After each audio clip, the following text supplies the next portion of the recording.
Love.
Hare Krishna, drage Mataji, drage Martine, dobrodošle u naš hram u Zagrebu na ovaj lijepi seminar od Mataji Devaki. Meni je pripala na neki način čast da vas u ime hramskog odbora pozdravim. Druga dva naša člana su na Filozofskom fakultetu gdje također imamo program. U tempu će njegov sretni program na Maharač, pa su otišli na program. Mi moramo reći da smo jako ugodno iznenađeni velikim brojem ljudi koji se javili na ovaj seminar. Tako da smo na kraju krajeva gledali kako ćemo uspjeti to sve napraviti i onda smo se dogovorili da ćete i vi na neki način sudjelovati u određenim službama. Tu je naša Mataji Lalita i Mataji Helena i Mataji Sadamati Saki koji će vam pomoći da se možete uključiti u službu. Inače, što se tiče samog seminara, što se tiče Mataji Devaki, da ste mogu sve čuti i sve pročitati, mi smo jako sretni što imamo tako jednog uzvišenog gosta kod nas u Zagrebu u hramu. I Mataji je također inzistirala, i što su mi u svakom slučaju prihvatili, da ide na principu donacije, tako da svi koji želite možete dati donacije, dobiti supročeni za to. Ja vam neću smetati. Mislim da će biti jako zanimljivo, rado bih čuo to što se priča, ali zbog određenih osobnih stvari kao što događa u mom životu, moram ići dalje u to ima, tako da vam želim ugodan boravak u Zagrebu u hramu. Ako budete što trebali, kažem još jedan put da su Lalita, Sadamati Saki i Helena i želim sve najbolje i ugodan seminar. Devi Ishvara Puri Prabhu Saučešće Pravoca. Om Agyantamandasya Vyananjala Shalakaya Chakshumalitam Dana Tasmai Shri Gurave Namaha Shri Chaitanya Manubhistam Sthapitam Yena Bhutale Swayam Upakaramayam Tadati Svavadantikam Namam Vishnupada Kashabhasta Bhutale Srimate Bhaktivedanta Swami Nitya Namane Namaste Saraswati Deve Gaurvani Pachayine Nirvishesha Shunyavari Pasata Dasatare Panchakapa Tubhasa Kripa Sindhivevacha Patitanam Pavanebhyo Vaishnavebhyo Namo Namaha Jai Shri Krishna Chaitanya Prabhu Nityananda Shri Advaita Gadadhara Srivasadi Gaura Bhaktavinda Hare Krishna, Krishna Krishna, Hare Hare, Hare Rama, Rama Rama, Hare Hare. Okay, so to begin with, thank you very much for coming together. Yeah, just speak quietly to those people who need it, not to me, because otherwise it will disturb a little bit. So just turn to the people who you translate for and you quietly speak to them only, if possible. Yes. Who actually needs translation? Who does not understand enough English? All you ladies understand English? Yes. Yes. So who does not understand English? Okay. So you understand, you understand Croatian? Yes. So then you should sit in the corner with her, not here, because otherwise she speaks too loud and it will disturb everyone. So whoever needs translation, go right in the corner, more in the corner, in that corner there. Zagrebate koje trebaju prijevod, idemo kroz tako da simultano bude prijevod. Ispred još ovdje sedite, ovdje ćete ovdje izaći. Ako budete ispred See, best is if you go in the corner, in the back. Yes, in the corner, and then to both sides they can hear you, right in the corner. Take your chair in the corner. The idea is that the class goes in a flow. I don't. Yeah, but you were speaking a little too loud. It was even disturbing me. And usually the translation in the corner should happen very quietly, because otherwise it will irritate the people around you, you know, including myself. I will hear some stereo here, so this will be a little disturbing. Yeah, so you know, she should sit closer here. I don't know her name, with the green shadow, very well. You should sit more close in the corner there. Yes, otherwise it will be disturbing. Well, if she needs translation, she should sit there, and if she doesn't, then she can sit wherever. Right in the corner. Okay, so one more time, let me thank you all for coming together and showing some interest in our topic, women in spiritual culture.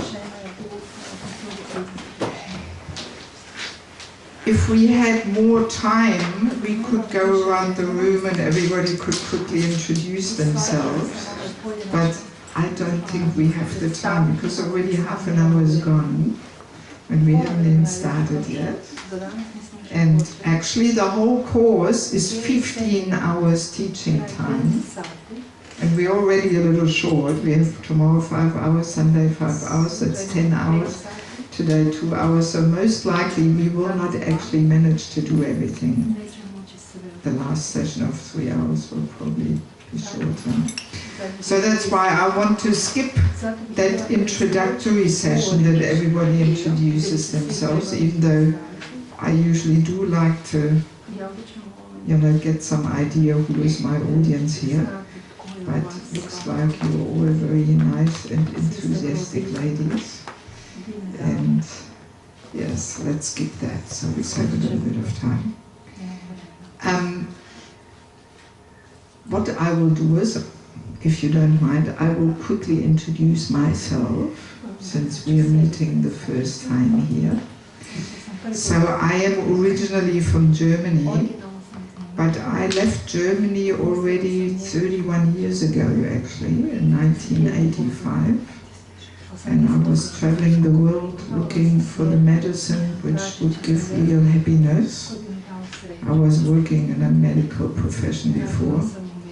So, and then in Australia, in Sydney, that's where I met the devotees in 1985, beginning of 85.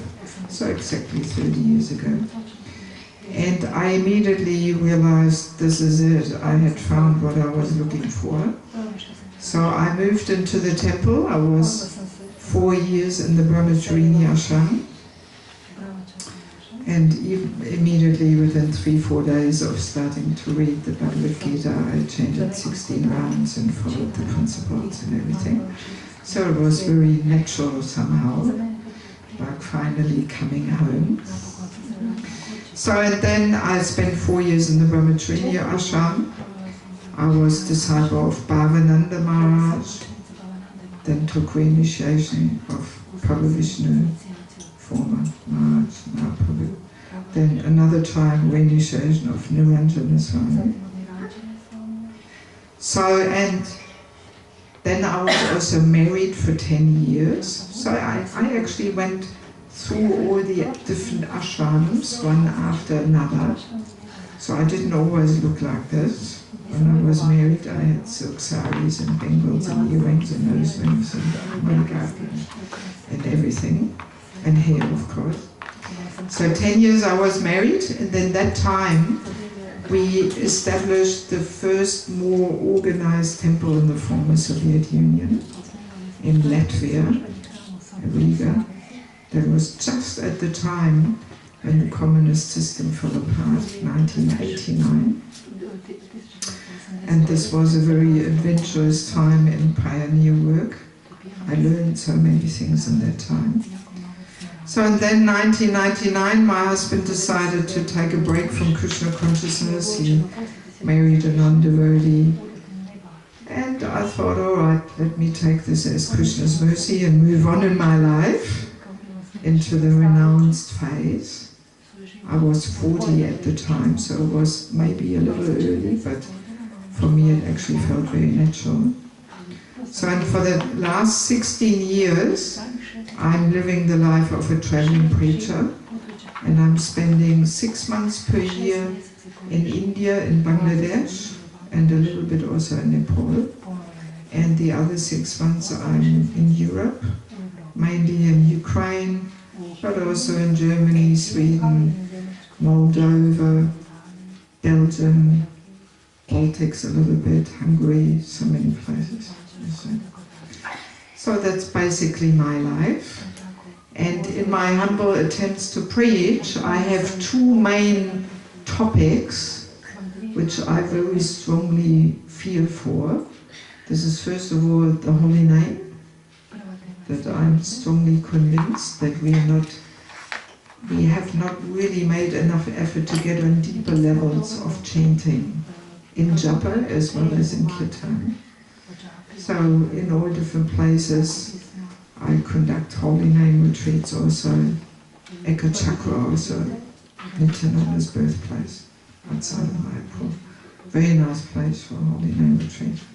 And so many other places also. Actually, it's very warm here. Are the heaters on or something? No? Maybe we can open some windows.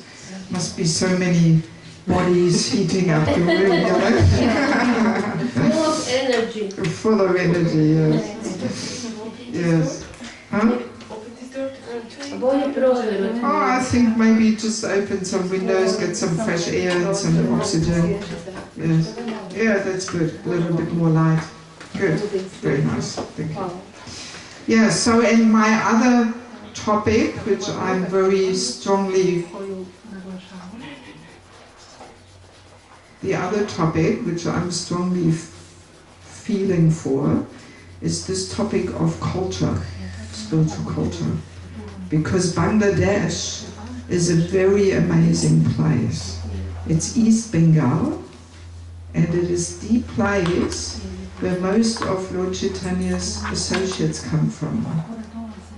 So Rupa Goswami, Sanatana Goswami, Advaita Acharya, Kundari Vidyanidhi, Mukunda Datta, Vasudev Datta, even Mahaprabhu's parents, Jagannath Mishra, Sachimata, they all come from this part of East Bengal, which is now a separate country, it's Bangladesh. And maybe you know that it is a Muslim country, and that is a real blessing, because we might know that Muslims don't really like all this Western nonsense. They're very traditional, very conservative, and that protects our Vaishnava culture. Yes. Bangladesh is almost like a different planet. It's almost like time stood still there, and when you travel there, it's just like entering Chaitanya Charitamrita. It's very amazing. Yes. Very different to India. So different. When I come from Bangladesh to Mayapur, I feel like I'm coming to the West. Yes. Yeah. So, and in this time, in the last 16 years, where I have been spending some months there every year, I have learned so many things, because when I'm there, I'm only associating with the local devotees. There is no Western people there. So it's very different than when we go to Mayapur, Vrindavan. There we mainly associate with people from our country, and we actually don't meet much the locals. So at Bangladesh, completely different. There I travel with them, I eat with them, I live with them, I serve with them, I go on book distribution with them, so many things. Do programs, so many things. And I have learned so many things there about spiritual culture. And that gave me the realization how spiritual culture is actually Krishna's culture. It's actually Krishna's system in order to give us stability and harmony in this world, so that we can wholeheartedly develop our relationship with Krishna. Yes. So this Basically, the problem is that so often today we think our system is better than Krishna's system. Right? Krishna's system is almost lost and forgotten. And we think we know better. And whenever we think our system is better than Krishna's system, that's when we get so much confusion and chaos and neglect and suffering and misery. And that's why in Kali Yuga the world is so upside down, because Krishna's system is lost and forgotten. You see? Yes. But we have access to Krishna's system if we want to have. Yeah. And actually the whole world is looking for some positive alternative, because life today is so crazy, so upside down. You know, people are unhappy, people are frustrated, especially the women. Yes. And we actually can offer the solution, how human life is meant to be lived. You see? But first, we have to understand it ourselves, and we have to apply it in our own life. We have to set that example and live it. And only then we can show the world how human life is meant to be lived, in stability, in harmony, in peace. Spiritual culture is a culture of sweetness in care. Yes, I always experience this in Bangladesh. In no other country I'm laughing as much as in Bangladesh. It is very joyful, sweet, blissful, full of care and affection. Very, very nice. You know? But here, this has all kind of faded away, you know. Yes. So in any case, I have put together all different courses: women in spiritual culture, marriage in spiritual culture, children in spiritual culture, the elderly in spiritual culture. So many topics. And I'm teaching them in different parts of the world, mainly also Mayapur. I spend every year 2.5 months in Mayapur, where I'm giving these courses. And also in other places, in Gadagada, Germany, in Ukraine, in Bangladesh, so many places. And now also we're making some attempt here to have it here. Yes. So let us be clear, I am not offering some spiritual entertainment here, but we want to actually do some deep internal work on our hearts. We want to actually experience some little transformation, because that's what Krishna consciousness is all about. Actually, Krishna consciousness is meant to transform our likes, our dislikes, our tastes, our worldviews, our behavior patterns, our attitudes, everything, our heart, our consciousness. We are meant to transform. And this requires a lot of deep and internal work. You see? And retreats, like this year, we have a little retreat here, is a very powerful tool to actually more deeply transform people's hearts. And yeah, make some little changes there in the outlook to life and life, concepts of life. You see? So this is what we are trying to achieve here, that we actually get some insights into different concepts. So for that, we have to be open. We have to have an open heart, an open mind. There's two words which block us the most from receiving a transformation. these two words are I know. If we think I know, then we become easily stagnant. So I'm sure some of you are maybe very senior here, you might have spent already many years in Krishna consciousness. So let us forget how senior we are. Let us just all have that mood of I don't know, and I'm coming here to receive some insight, some transformational experience, and let me be open. Otherwise we easily block ourselves and we cannot, receive anything. So this open-hearted mind, very important. In fact, well, I can already predict a little bit that there might be some moments which might not be so easy to digest, which will touch a little bit on the false ego. Yes. Because the false ego is actually that entity which rebels against spiritual culture. Yes, it's the false ego. Yes, so we will discover that. So let us pretend that we are talking about one species of life called women, and we have nothing to do with them.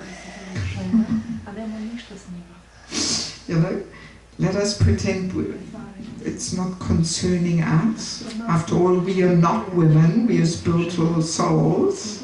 So let us forget for the time being, for these next 2.5 days, that we are in a woman's body. Let us just pretend we are pure spirit souls, and we just want to try and understand this species of life called women with some little aloofness. Right? Yeah, is that all right? Everybody can relate to that. Also, maybe a few norms of behavior. Let us try to be punctual, because we don't have much time. We really want to use the time to the maximum here where we are together.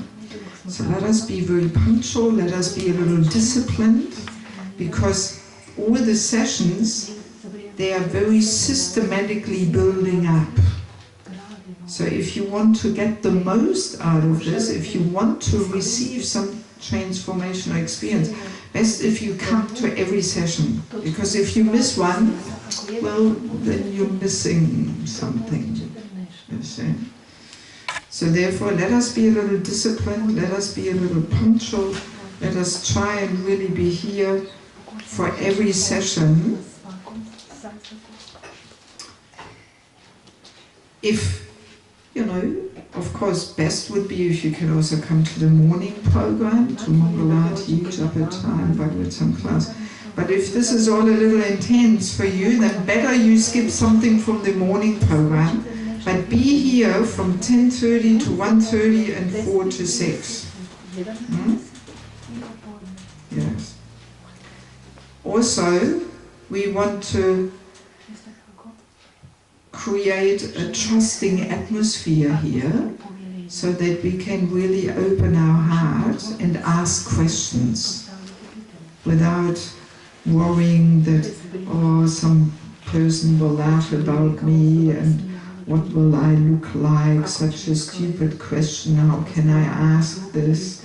No, we are a small trusting group, and you will maybe experience there's a very special sweetness and power to actually meet in a small group rather than a big group. It's more personal, more confidential, So that's basically one reason why I give this course separately to the women and to the men, because to the men I give exactly the same. I just call it men in spiritual culture, but it's exactly the same materials. I only changed the headline. You know, instead of women, I delete the we and have men in spiritual culture. So the reason why I'm doing this is simply to have that trusting atmosphere so people can open up and ask questions. You see? But since our time is so limited, we want to only ask questions to the topic. Because so often there's so many interesting questions, and for me it is always so difficult. This is one of my weaknesses, that I find it very difficult to say no to a question and say, oh sorry, we don't have time to answer this because it is not to the topic. This is very difficult for me, because I want to encourage people to ask questions, and then I think, oh, such a good question, okay, let me answer it. And then all the time goes and we cannot finish the topics, you see. So therefore, please ask questions only to the topic we are discussing, because there's so many related topics, but we just will not have the time to look at them. Also, I want to try my very best to make myself available for personal discussions. You know, I'm only leaving Tuesday, so I'm here the whole Monday. Maybe, actually yes, let me ask, who has to leave on Sunday? Oh yeah, it is quite a few people. So let us see, we can see how we go. Maybe if somebody is interested and we are not finishing the whole thing, we can still meet Monday morning or something for those who are still here. So, yeah, so I will try to make myself available privately. If you have some questions which don't fit to the topic, maybe we can discuss them in a small group at lunchtime or after 6 o'clock or whatever. I'm simply here to serve you all, and I will try my very best to do that. Okay, so now also about asking questions. We do want to try not to ask in a challenging and provocative mood.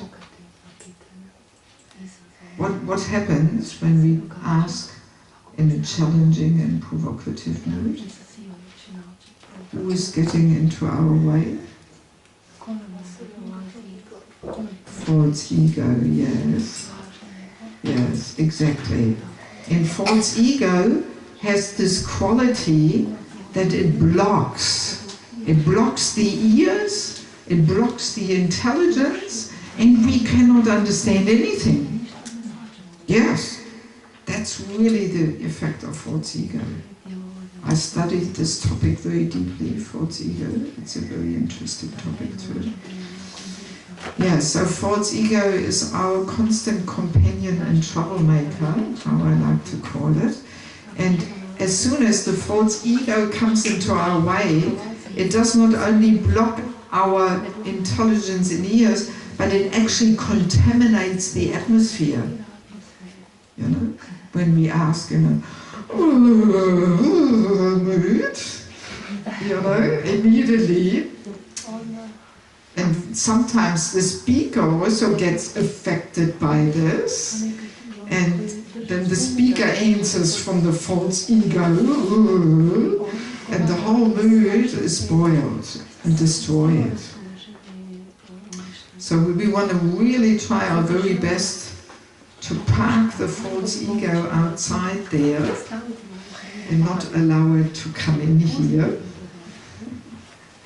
That would be best. And that's why it is said, you know, so one should ask in humility, one should inquire submissively. Only then we actually can learn. Yes.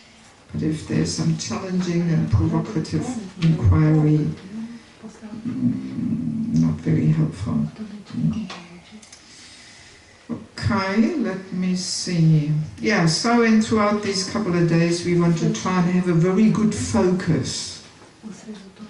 We want to you know, keep away all other distractions and issues, you know, but we want to be a little introspective, we want to look within our heart and try and digest and, you know, think about it, what we hear and discuss here, and, you know, this time for introspection, very, very important in order to actually receive some transformation.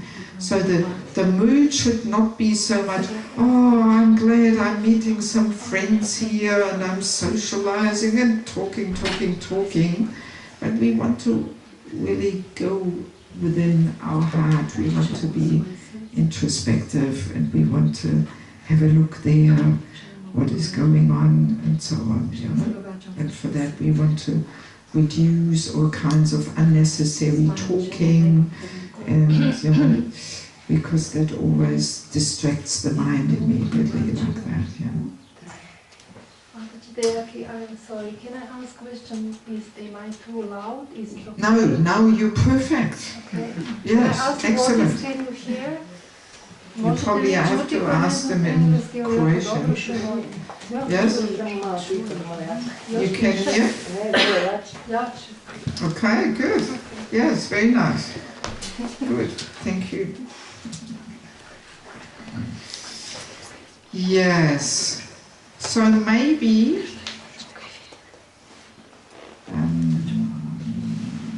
maybe we do just a 2-minute personal exercise, that you turn to the neighbor and you share, why did you come here? Why did you come to the seminar? Just very briefly. Yes? You share with each other. Why are you here?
Sounds like everybody had something to share. That's good. So now let us distribute the materials for this first session. We have in English and in Croatian, I believe. Two are a little larger language for those.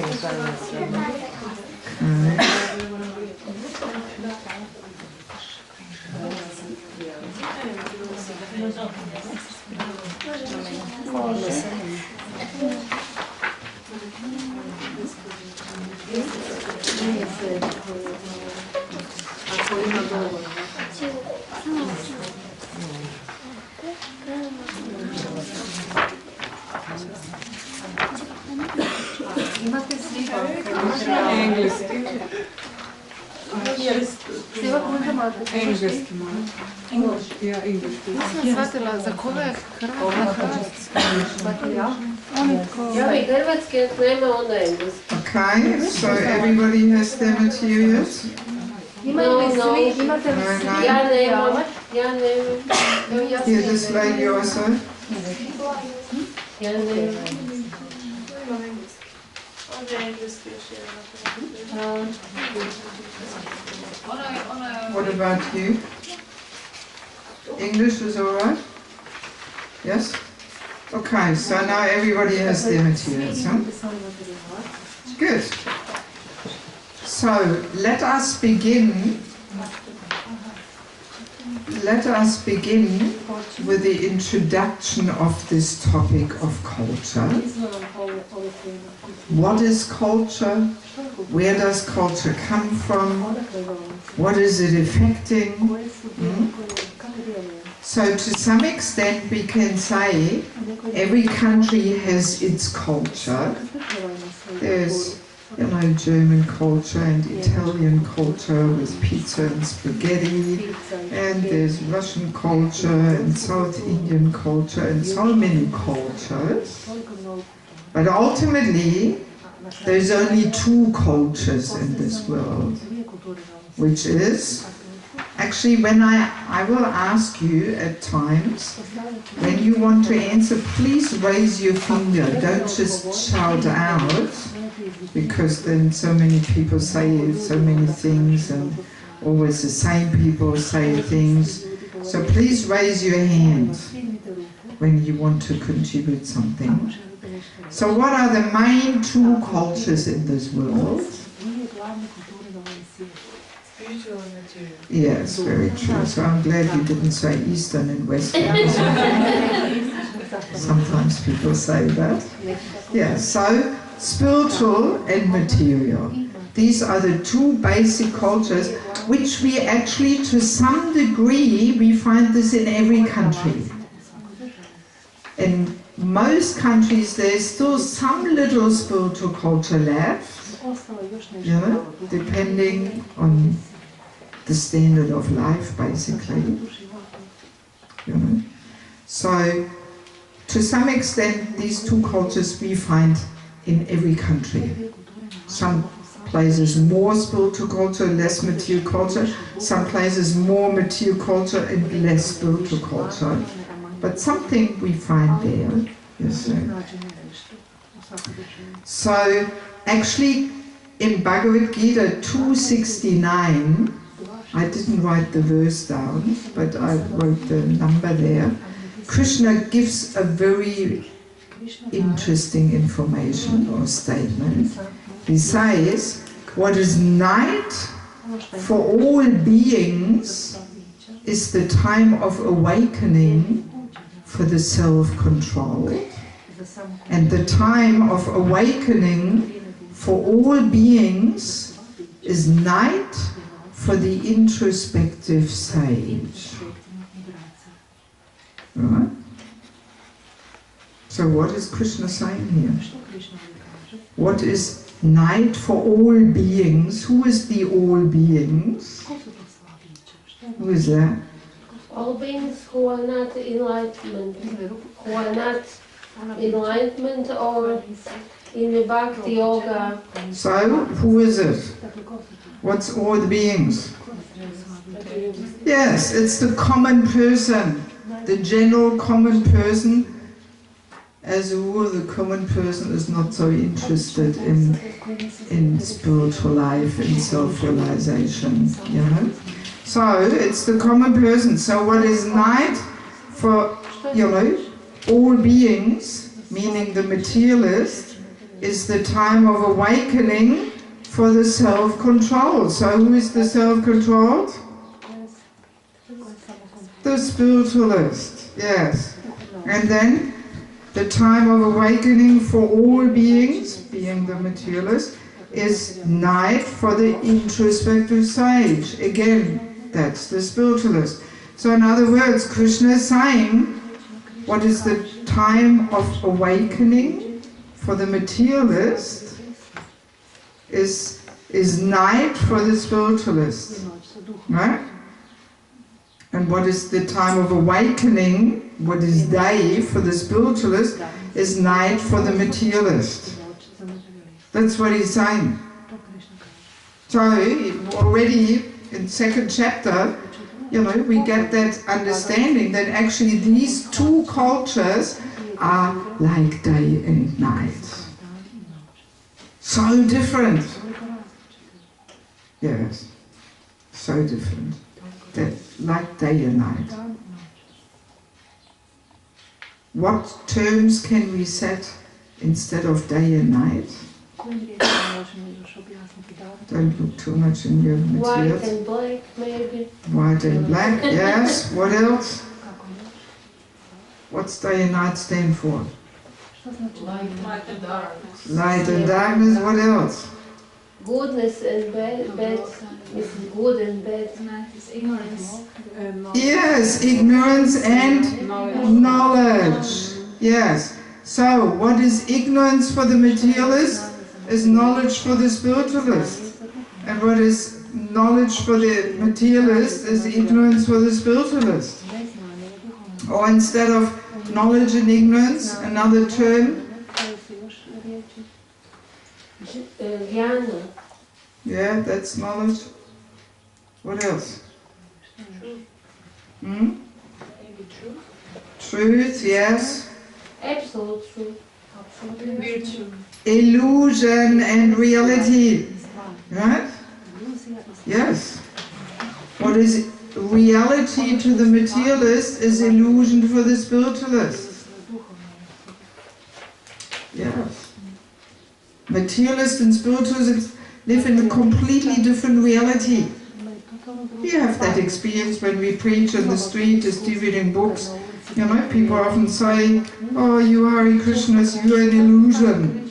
You are escaping reality. You are mad. And we say the same thing to them. You guys are an illusion. You think you're this body. You don't know anything about your eternal relationship with the Lord. You guys are mad. Right? There's even some little booklet where Prabhupada entitled it, Who is Crazy? Hmm? Yes. Yes. So, these two cultures, these two worldviews are like day and night, material and spiritual. So now let us understand first of all, how is culture coming about? What do you think? How is it developing? Yeah, don't look too much on the paper, it's written there. Yes. According to the values people have in Values, yes. So, and what is values connected with? I think with our good or bad deeds, we became more spiritual or more materialistic person. Yes, but what is, in general terms, not spiritual material, but simply culture. How does culture come about? Materialistic culture, spiritual culture. What's the foundation to culture? Yes. Habits, mentality. Believe, practice, Yes. responding to another generation. It's a certain philosophy and worldview and ideology, right? by living a certain philosophy and worldview, that's how the culture develops. Through the practical application, the practical living. Right? Yes? Of an ideology, of a worldview, of a philosophy. When we live it, then we get the culture. And not only does the worldview form the culture, but also the culture reinforces that worldview. It propagates a certain worldview. Right? That's what it does. Yes, we will discover it in a minute when we get into the practical examples. So that's how culture comes about. By living according to a certain worldview and philosophy, that culture forms in so many practical aspects of our life. Yes, and it strongly propagates that and reinforces that.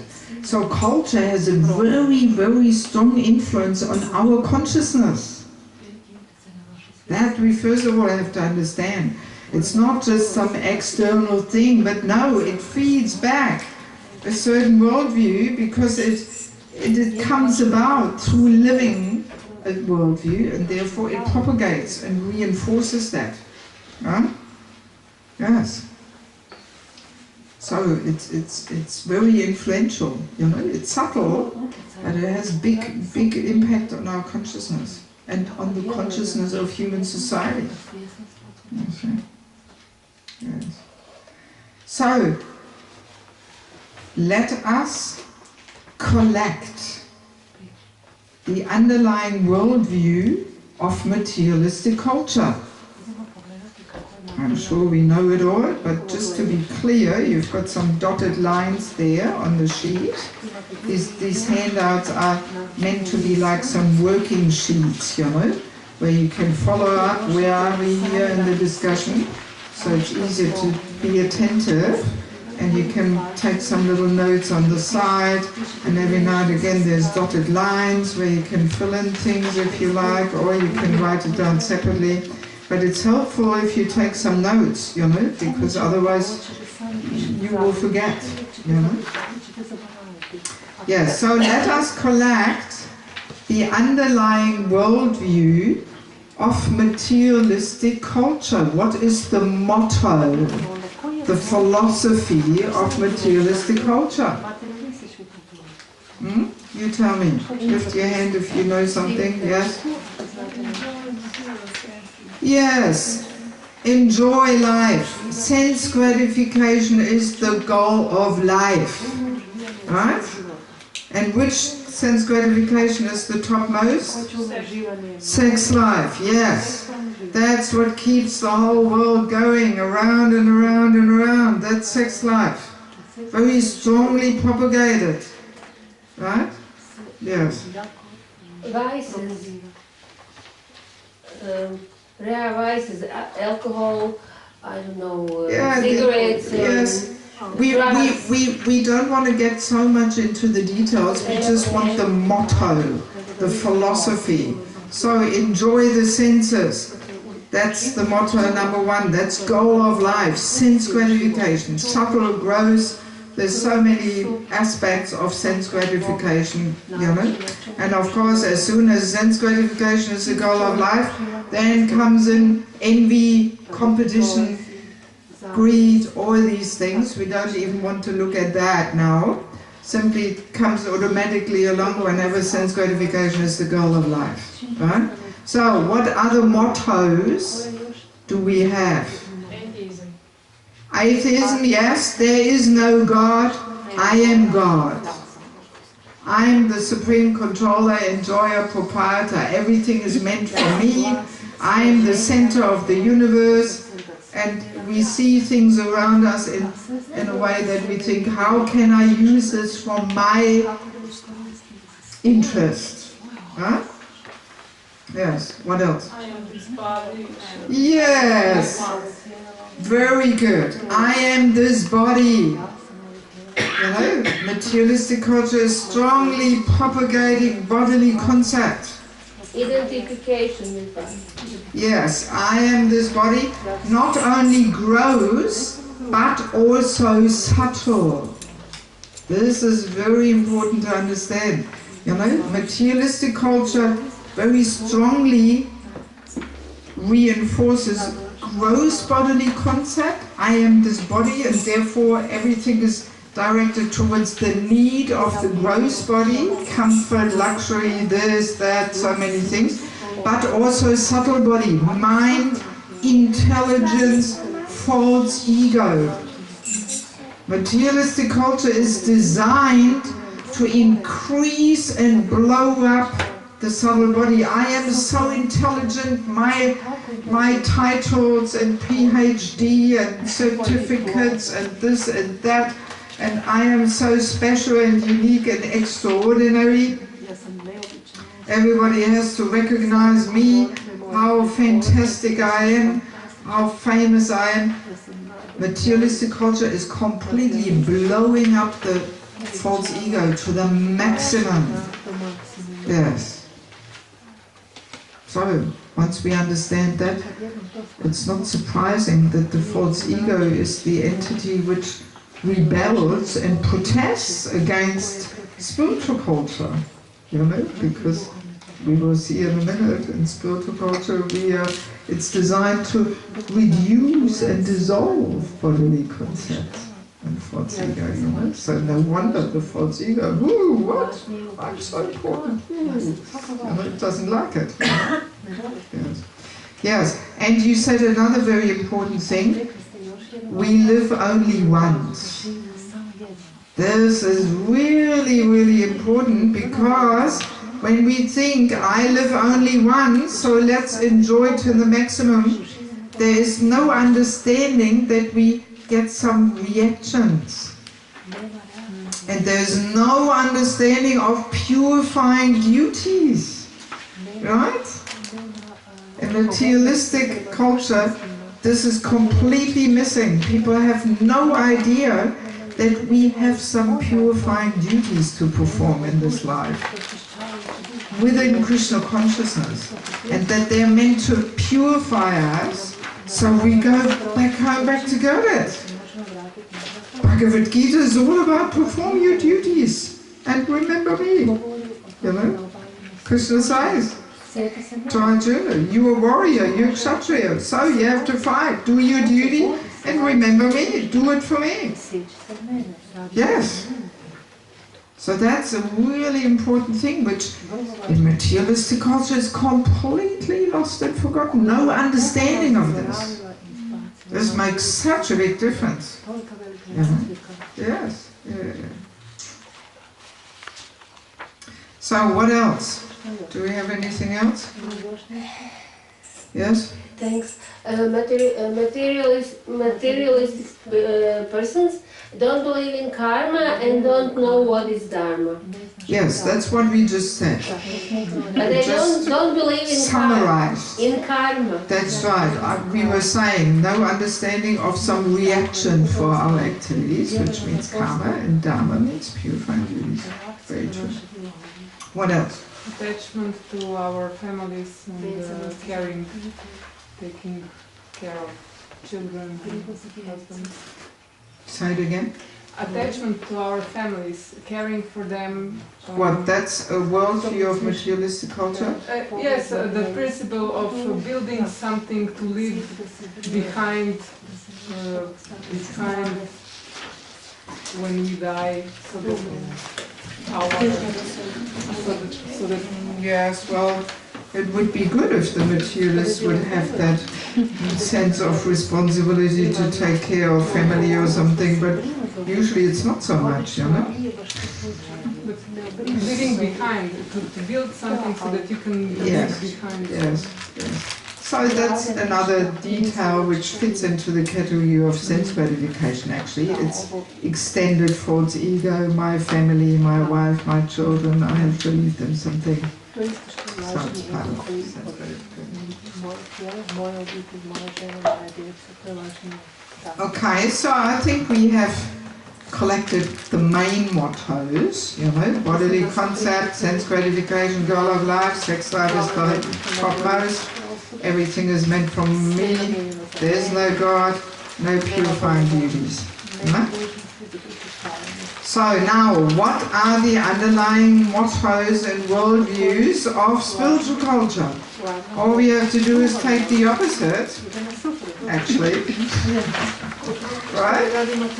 So, who can suggest what's the motto of spiritual culture? Who wants to say something? Yes? Satisfying Krishna's senses. Yes, instead of satisfying our senses, we want to please and satisfy Krishna. We have here. Huh? Okay. Huh? I am the servant. I am the servant, yes. Very good. Excellent. Instead of I'm the supreme controller, enjoyer and proprietor, I'm tiny, insignificant servant of the servant of the servant. Yes, right? And let's go back quickly to the sense gratification. So we said instead of sense gratification is the goal of life, what is the goal of life in spiritual culture? Very true, yes. That's what I wanted to ask next. So first of all, the goal of life is self-realization, re-establishing our loving relationship with Krishna.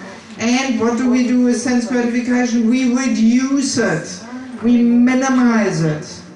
We keep it at a bare minimum with the ultimate goal of actually losing taste altogether and replacing it with a higher level of enjoyment.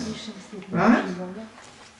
So we can basically say materialistic culture is feeding the fever of lust, spiritual culture is reducing and cooling down the fever of lust. It is designed like this. Yes, right? Yes. So, what else? We are soul, we are not body. Yes, we are soul, we are not the body, and we are eternal soul, we have an eternal relationship with Krishna, we are tiny, tiny, insignificant. So, as we said, materialistic culture increases bodily concept, blows up the subtle body to the maximum. Spiritual culture is reducing this bodily identification, gross and also subtle. It is reducing, you know, and dissolving the subtle body of mind, intelligence for the ego. Because we can only get out of this material world if the subtle body is completely transformed and spiritualized. As long as the subtle body is material with a false ego, we cannot go back to God. We have to give it up. All these false designations, I'm this, I'm that, I'm so fantastic. And now we have to come to the point of humble, insignificant servant. You see? So materialistic culture, people are trying to become the biggest of the biggest. Spiritual culture, we are trying to realize our position of smallest of the smallest. You see? So opposite. Wow, amazing. Right? What else? So we said, you know, yes? Faith in God's arrangement. Yeah, well, that's already a little bit of more detail. Let's just keep it, you know, general. So we have this eternal relationship. There's not only one life, but soul is eternal. Therefore, you know, we are actually getting reactions for our activities, and the goal of life is to get out of here, back home, back to God. So therefore we have purifying duties to perform, which will qualify us to actually get out of here. That's the whole issue. Yes. Right? So, and everything belongs to Krishna, nothing belongs to me. Everything is meant for his pleasure. He's the source of everything. Okay. Yeah, I think that's the main point. So now, let us quickly collect some practical aspects of our life, which form culture in general terms, material or spiritual. Practical aspects of our life. Everyday to day aspects. Daily aspects. Very true, yes. That's the foremost one, actually. How we dress. Fashion. Yes. What else? Food, yes. So there's a whole food culture. How we act, yes. Yes, how we communicate. Music, very true. Yes, we all like a little bit of music in our life, but what kind of music we are listening? This is part of culture, you know. Yes. What we think. What we think, okay. Our thoughts. I mean practical aspects of our life. What we think, that's the underlying consciousness, the worldview, which manifests in the practical aspects. Yes. Education. Education, very true. Attitude towards women and children and older. Very true. Where did you get that from? Scriptures. Huh? From scriptures. Amazing, yeah, very true, very excellent, excellent. Attitude towards elderly persons, towards children, towards mothers. Very, very different. Oh my God. You know, we will discover this all in these next days. Work, yes. How to care for others. Yes, so many things. We've got enough aspects. There's so many more. And I would like to just take 3 aspects and play them through, you know, the example in materialistic culture and spiritual culture. That's the 3 examples of fashion. Oh, we didn't mention one thing. Hairstyle. It's connected with fashion. Fashion, hairstyle, music. Very relevant day-to-day things which we are all dealing with. Yes. So now one thing I forgot to mention, you know, considering that these 2 cultures are really like day and night, we can imagine it like this, that on one end is the day of the materialist, and on one end is the day of the spiritualist, and there is a broad spectrum in between, right? All kinds of shades and grades and mixtures, right? So, and the process of Krishna consciousness is actually meant to bring us there, that the day of the materialist gradually becomes night to us. And we are moving over to the day of the spiritualist. Right? Yeah, you can relate to this, what I'm saying. And this can take many, many years. It took me many, many years to make some little transformation there and transform my likes and dislikes, my attachments, you know, my ways of behaving. It's a whole deep transformation which everybody has to do at their own pace, within their own heart. Right? Yes. It cannot be imposed. It cannot be forced upon people. That's very important to understand. It has to be a voluntary thing. It can only be inspired, but it cannot be forced. Because it is a whole transformational work we have to do. And we all have to do that by ourselves, if we want. We are not forcing anybody here. You know, This course is not meant to establish what is right and what is wrong. No. No. I'm not telling you what to do and what not to do. I'm simply trying to give you some insights what it is like in spiritual culture, in Krishna's culture.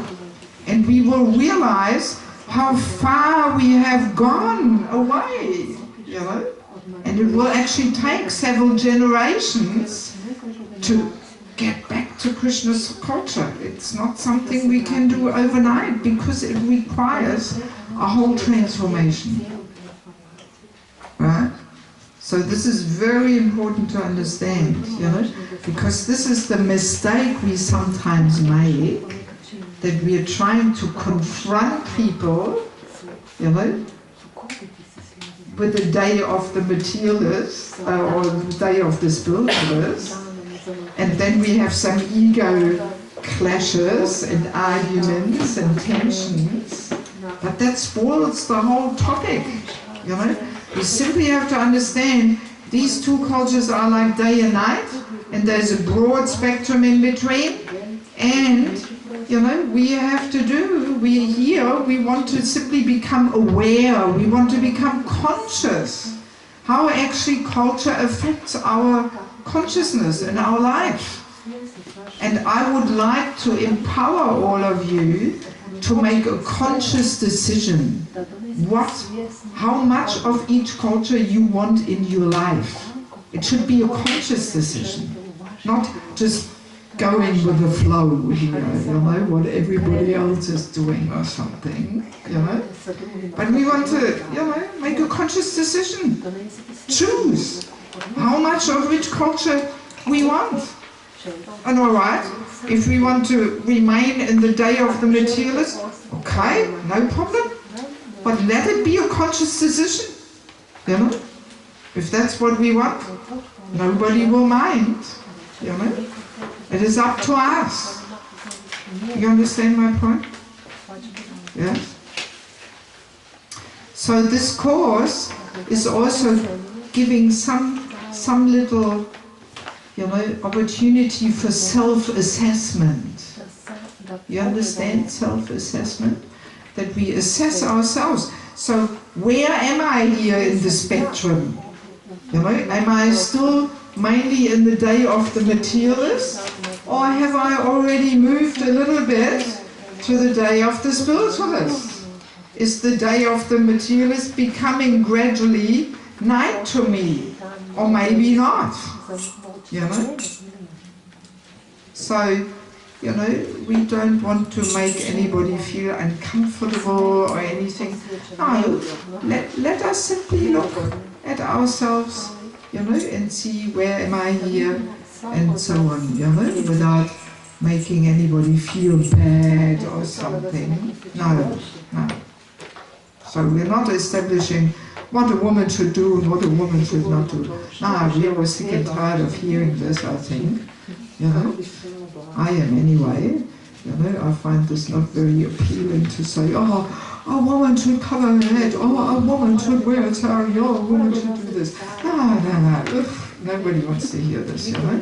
But let us simply have a look, you know, what is material culture, what is spiritual culture, what effect does it have on our consciousness? You know? Yes. And then let's make a conscious choice at my own pace, as I can make that transformation in my own pace. No need to force and impose on people, you know. That's not going to do anything, because it is a change of heart and consciousness. That's what we want. That's what Krishna wants. Yeah. So, alright, let us play through this. We'll start with the example of fashion. Fashion in materialistic culture. Actually, in materialistic culture, we can divide everything into the three modes of nature. Ignorance, passion, goodness. You know? That are the basic three modes.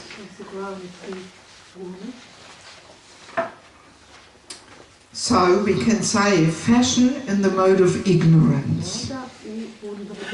What does that look like? Yes? Those black pierced tattoos, I don't know. Let's first stick to fashion, how we dress. Dress. Yeah. Untidy, dirty, yes, mode of ignorance is always dirty, and also broken, neglected, you know, like the pants with the slits in there, they look broken, but you buy them brand new like this. Yes, mode of ignorance actually, you know. Or these clothes that don't fit at all, you know, the pants are hanging down to the knees, you know, and when you bend over your whole backside shows, you know. This is mode of ignorance, you know. In fact, you know, the fashion designers, they're running out of ideas, you know, because everything has been already so many times there, you know. So they always have to come with some new thing. Therefore, the fashion gets more and more crazy and more ignorant, you know. Yes. So that's fashion in the mode of ignorance. So what about fashion in the mode of passion? It rhymes even. What's that? Fashion in the mode of passion? Dress as little as possible. Yes, as little cloth as possible. The less cloth, the more expensive is the dress. Right? One should think it would be the other way around. You know? So let's remember the goal of materialistic life is sense gratification, sex life. So fashion in the mode of passion is really trying to promote that, to attract the opposite gender, right? Yes. To feed lusty desires. That's what it is all meant for, you know? And not only that, also to increase bodily contact. That's why it is all tight, you know, or really showing off the body, you know, from top to bottom. Décolleté, see-through, mini, this, that. We will get later back to that when we talk about two different kinds of beauty. There's two different kinds of beauty in this world, so we will get back to this later. Yes, so that's what fashion in the mode of passion does. You know, it also feeds the subtle, you know, body, false ego. I am so special and unique, look at me, I am different, the name brands, you know, I'm wearing such and such brand and I've got the Gucci handbag and, oh my God, you know, yeah, whatever, I'm even out of touch what's going on there on the market, you know, but all these, that's all feeding the ego, you know, that's what it's all meant for, nothing else. A lot of money. Yeah, a lot of course, it's all being used for business, definitely. Yes. People are very clever, you know, they know how to feed this lust in people's hearts, so they buy more, consume more, and you know, so that's fashion in the mode of passion. It's really heating, you know, agitating the senses and attracting the opposite gender for sex life, basically. Yes. And naturally, it has that also that, you know, it reinforces that consciousness. You see? Very strongly. I mean, I've experienced that in my own life, like for the last 7-8 years since I'm shaving my head. There was not a single day where I have worn anything else except a sari. Simply because shaved head and some other outfit looks weird. Even Punjabi with shaved head doesn't go very well together. So that forced me to only wear sari. I've got nothing else in my suitcase. It makes a big difference to the consciousness. It's very subtle, but it's there. As soon as you step in a pair of pants, immediately the mind, you know, thinks, oh, what do I look like? Maybe I'm too fat, or I put some weight on, or this, that. Are my pants stylish, modern, this, that, you know? So immediately, bodily concept starts, you know? And what are the others wearing, and can I keep up here? And yeah, it's a whole subtle thing. We are not even that conscious of it, you know? Yes. Okay, so what's the fashion in the mode of goodness? Huh? Just on Laura Ashley. Wow, where did you get that? You didn't listen to one of my classes or something, did you? No, I said Laura Ashley. Oh, you said Laura Ashley. Yeah, excellent, because usually nobody knows Laura Ashley, you know. That's always my example, Laura Ashley, you know. You said it. I mean, this is the first time ever that anybody guessed this. Yes. You know Laura Ashley fashion? You have this here in Croatia? Where do you know Laura Ashley from? Oh, you did! See, I mean, this would have been too much, you know, coincidence. Can you tell us? Yeah, huh? Can you tell us who is Laura? Laura Ashley, this is a very famous fashion line, which is in the main big cities like Sydney, Paris, London. You know, you find these Laura Ashley shops, and it's basically the fashion from 100 years ago. You know? Yes, all little, you know, little floral designs, and the blouses all nicely up to the neck with little frilly things here and frilly things there, and long skirts, and like people walked around 100 years ago. That's,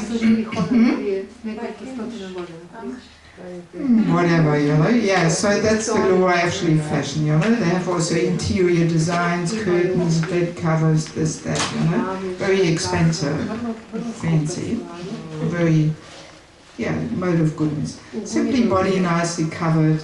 Like in India, we can also take the Punjabi suit into that category. That's also mode of goodness, simply covering the body nicely. And sari. Yes, you're one step ahead. So we are only at fashion in the mode of goodness. Okay? Simply covering the body nice and neat and clean, you know, like that. So now, what? Maybe some natural materials like cotton. Yeah, but can also be used in fashion in the mode of fashion, you know. So the quality of the material is not the main thing, you know. Yeah, but now it's getting modern to have like bio cotton wardrobe, you know, like long sleeves. Yeah, well, some mode of goodness is there, but if it is all see-through and low cut and mini, then it's still mode of fashion, you know. Okay, so now let us move on to fashion in spiritual culture, transcendental fashion. So now you can come with the sari, yes. Sari, definitely most transcendental fashion, because it really reminds of Krishna. Just walking down the street in the sari, people remember Krishna. Oh, Hare Krishna, oh, Krishna is. Oh, they say in Russian. Do you say Krishna is? No. You don't say that in Croatia? Krishna is? Sometimes. People say that? Yes, yes. Krishna. Yes, yes, yes. Yes, so, but let us be clear. Sari is not the only transcendental fashion. Actually, any fashion which is worn by people who are very seriously practicing their religion, where in a culture where God is the center, you know, like the nun's outfit, Christian nun's outfit, this is also, we have to be a little broad-minded here. You know, we can't think that we are the only ones here who have some spiritual culture or something. No, a nun's outfit is transcendental fashion, definitely. And when you compare it with a sari, it's actually very similar. You know, the head is covered, down the back also, you know, that understanding that the back should also be covered. Same like in the sari, you know. Yes. Reducing bodily concept reducing this man-woman attraction. It's there. The principles are universal. You see? Even the Muslims in their burqa, only the eyes peeking out. So I'm always making this comment and say, well, the Muslims, they're always kind of overdoing it a little bit, you know. They're giving it a bit of a twist to it, you know, and just overdoing it a little bit, you know, even though they're trying to apply the same principles, but it's just a little overdone, and, you know, to some extreme there, you know. Also, even for the men, interesting to understand. In all religions, you will find that when those men who are very seriously practicing, they never wear pants and shirts. They always wear some robes. Doesn't matter whether it's the Muslims, the Buddhists, the Christians, the Hindus, they don't wear pants and shirt, because immediately pants and shirt gets you on the bodily platform, you know, and it invites this man-woman attraction there. You see, that's why they wear robes. Gets us off the bodily platform, reduces the whole man-woman thing, you know. So we find this in every culture. Hmm? Yeah? Good. Okay. What about hairstyle? Let's play the examples through and then we'll ask for questions. Hairstyle in materialistic culture, mode of ignorance. Hi? Spikes, yes, the punks, you know, standing up on end there, or some shaved patterns in the head, and all coloured in crazy colours, pink, purple, green, you know, this is mode of ignorance. Also, people are running out of their ideas, you know. The whole hair fashion becomes more and more crazy too, you know, because there's so much money there. People spend a lot of time and energy and money with their hair. Hair is a very sensual thing, very attractive to men, you know. So that's why hair is very important for people. People run, you know, every 6 weeks to their hairdresser, spending a lot of money.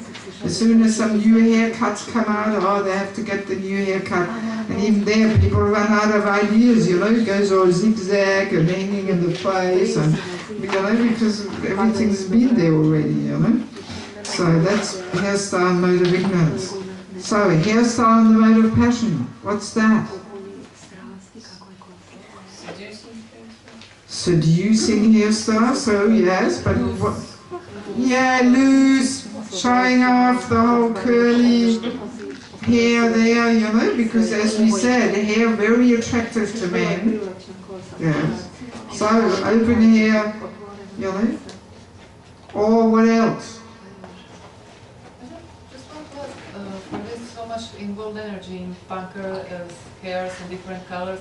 Isn't there also some fashion? Yeah, I mean, see, the modes are never completely pure. It's always mixed, you know. Even the whole thing of wanting to be different and recognized and noticed. You know, this is also, that element is also there with the punks, definitely, you know. Yes. So, but passion, hairstyle and the mode of passion, what else comes in there? Not only open, huh? What else? Oh, all kinds of fancy arrangements there, you know, whatever, you know. Streaks, dyeing not in the crazy colors, but all fashionable, blonde, black, whatever, streaky there, you know, and whatever, you know, whatever people do there at the hairdresser. So that's also, you know, even for the man, I don't know how life is like in Croatia, but in countries like Germany, even the men get really into it with all some creams, making all little curls and standing up and this and that.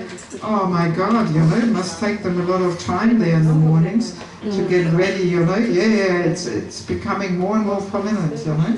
Yes. So, hairstyle and the mode of goodness, what's that?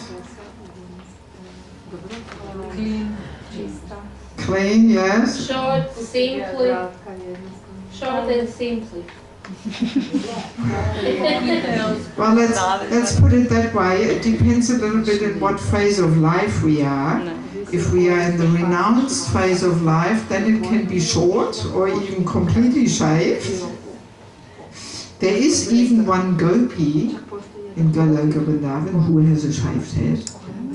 I like it very much. Is it? Okay. But it should correspond with a certain lifestyle of renunciation and austerity and being really in that last... Yes, yes, yes. Otherwise, it just becomes again just some way of showing off, you know? Oh, I'm shaved, I'm different. No, we don't want that, you know? No, no need. No, but usually mode of goodness for women, come on. Only the colors? Huh? Uncolored? Not colored? Natural color and? Yes, put together. Either as a knot or as a plait thing, you know, or ponytails, whatever, you know. But put together. That's mode of goodness. Right? Yes, put together. Not showing off our, you know, full beauty there, you know? Yes, yes. Okay, so what about transcendental hairstyle? What's that? Very good. Who said that? You who listened to the lecture, you better be a little quieter, you know? What, you were you in Ljubljana or something, were you? Yes, and I was watching your lectures on the internet. Okay. Oh, for my applause? Well, then you better be a little quieter, you know, because otherwise you're giving all the answers here, you know. Yeah, yes. So covered head, that's for the women the transcendental hairstyle. And again, we will find this in all religions. Doesn't matter where we look. Even Russian Orthodox, Ukraine. You cannot enter a Russian Orthodox church as a woman if you don't have your head covered. They're so much more strict than we are, you know?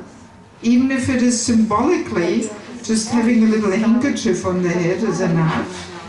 But yes, you cannot enter. They will not allow you in. I once took my mother to Ukraine and you know, she was not allowed to enter the church, you know? Yes. She had to put something on her head. Yes, so never mind whether it's the nuns or the Muslims or the Hindus or the Buddhists, they all have their head covered. And interestingly, not only the women, but actually also the men. You know, in all spiritual cultures, the men have either shaved or very, very short hair, and very often covered also. There is some deeper meaning to that covering of the head, which we will discuss later. Some energetic meaning.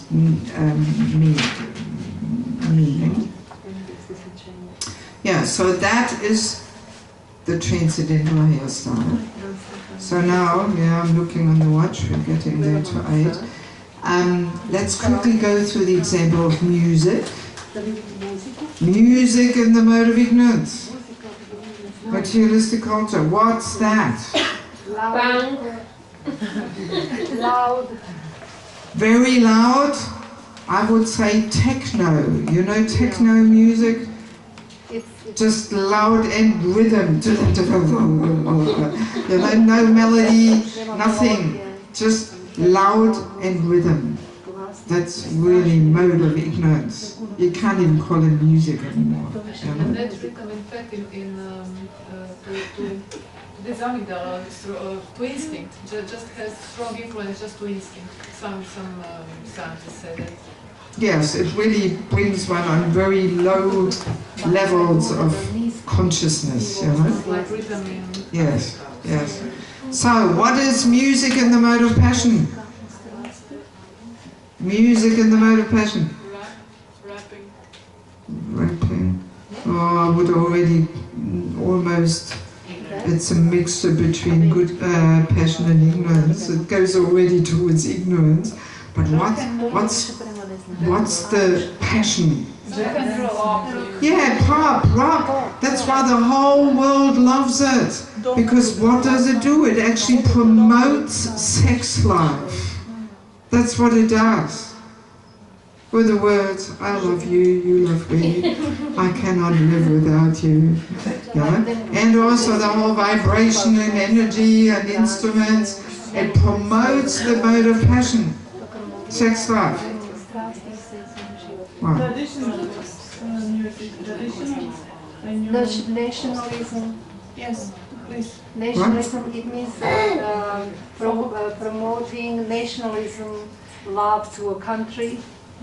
Yeah, it can also be, anyway, it's rock music or jazz, you know, or in India it's the Bollywood cinema songs, ooh, you know, all the stupid dancing there, you know, yes, just advertising sense gratification, sex life.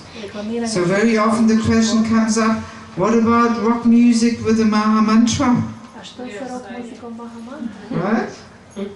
Well, you know what I usually give the answer? No. I usually say it's like when a heroin addict takes a treatment, he takes that methadone medicine. Right? You know methadone? Yes, you heard about it.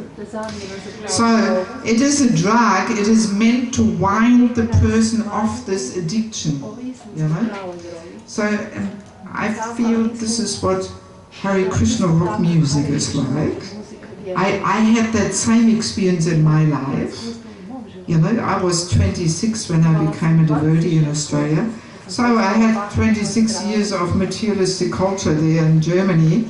So I was heavily addicted to rock music. I was going to all the concerts there, you know, of Grateful Dead and this and that, you know. So, and when I joined, my taste was different. You know, the traditional bhajan kirtan style was too sattvic for me.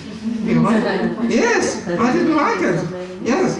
And so I was listening for the first few years to Hare Krishna rock music, you know, and now, I can't stand it anymore, you know. So that's how we are meant to transform actually our taste. But it can take many years, you know. Yes, yes. So, because Hare Krishna rock music, still, the rock music is the whole sound vibration and the whole energy that still promotes the mode of passion, even if it is with a Maha Mantra. You know? Yes. So it's good to be clear in it, you know. So it is a sign of purification and advancement that, you know, we lose that taste and attraction, and we prefer, you know, the traditional, you know. Yes. Can we singing and learning Vedas? Because we got Veda Union here in Zagreb, and we learn it, a lot of mantras from Vedas. Different questions? Let's not get into that topic now, because we have 10 to 8 and we want to really keep the questions to the topic. There's so many interesting questions, but we have to stick to the topic. So, music and the mode of goodness. What's that? Yes, classical music. Every country has its classical music. You know, in India it's the sitar and the flute and the tabla. You know, in Europe it's Bach, Beethoven, Mozart, Haydn, right? Yes. So, yes, we can leave it at that. We'll make it short. So now, what is transcendental music? Ooh, cat is coming. Cat is coming. Real cat. What is transcendental music? Huh? In general, transcendental music. It's music which does what? Yes, glorifying God. Yes, let's be a little open here, you know? It is any music which glorifies God. That is, we have to put that into transcendental, the category of transcendental music. You see? And of course, out of all the kinds of music which glorifies God, Kirtan, Maha Mantra, topmost, because it brings us to the topmost level of Raja Bhakti, going back home to Goloka Vrindavan, can only be achieved by chanting the Maha Mantra. That's why it is topmost. But, you know, let's be clear, like before I became a devotee, I was singing in a church choir, and we were having concerts in some big, beautiful old churches in Germany. Definitely a spiritual experience. When you sing in a beautiful church, all the words come from the Bible, all glorifying God. I mean, come on, this is a spiritual experience. But it cannot bring us to Goloka Vrindavan. Maybe at the most to Vaikuntha, at the very most. But, you know, not the highest. But we have to be open and give some little credit here to other spiritual practices, that it is spiritual music, definitely. Huh? Yeah, you all agree with that? Even the Muslims, as I said, I spend a lot of time in Bangladesh. Bangladesh, 80% of the population is Muslims. So all the cities, you know, so many times a day, they are simply flooded with this Muslim chanting going through all the loudspeakers of the mosques. But actually, I have to be honest, I think it sounds quite nice, actually. It definitely reminds one of God. And when they chant it with that, you know, intention to glorify God, very similar like our Sanskrit verses we chant in the Bhagavatam class. Very beautiful, in all different melodies, you know. Yes, yes. So we have to give that credit and say, yes, this is also, you know, every religion has their transcendental music. They have some way of expressing, you know, their relationship with God in music. You know, it's all part of it. Right? Part of transcendental music. Okay. So, I think these examples which we were playing through here, and understanding that the underlying worldview is so opposite of the two cultures, it makes it very clear that if we want to seriously progress, we have to take as many aspects of spiritual culture in our daily life, because that helps us to cultivate that worldview which we want to cultivate. Right? Doesn't that make sense? You know? And as we are, you know, maintaining all kinds of aspects of materialistic culture, that will always drag us away from that worldview which we want to cultivate. It will drag us away from Krishna. It will feed, you know, bodily consciousness. It will feed the fever of lust. It will blow up the false ego. You know, natural, because that's what it's designed for. It's clear, isn't it? Yes. Just going through this introductory, you know, thing, it makes it very clear that these two cultures are incompatible. You can't make them mix and match. No, they don't, because they're based on the opposite worldview. Very clear, very simple, very logical. Right? Isn't it? Yes? Yes.